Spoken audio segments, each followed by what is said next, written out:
আমি যখন মানববন্ধন করি আমার কয় আমি গেলে গ্রেফতার হবো, আমার বিরুদ্ধে মামলা ওয়ারেন্ট। আমি কইছি আমার তো নিয়ত আছে ইসরায়েল যাইয়া ইসরায়েলের গুন্ডা বাহিনী শেষ করব। যদি ওই ফিলিস্তিনের সমর্থনে প্রতিবাদ মিছিলে গেলে আমার জীবনটা লাগা, তাইলে মনে করুন যে আমি সার্থক হইছি। আচ্ছা আচ্ছা ঠিক আছে হুজুর, তাইলে ঠিক আছে।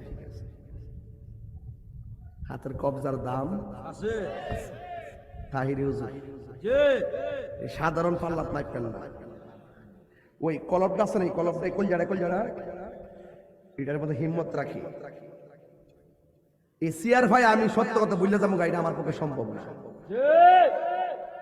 আমরা দেশের বহুত লোক আছে ক্ষমতা ভাইয়া, সিয়ার ভাইয়া হক কথা কয় না।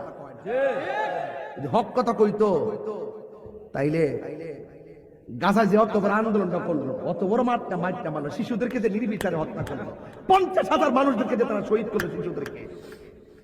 ক্ষমতাধর রাষ্ট্রগুলো গোপনে গোপনে কিন্তু ইসরায়েলের পক্ষে থাকার কারণে আমার মুসলমানটি মার খেতেছে।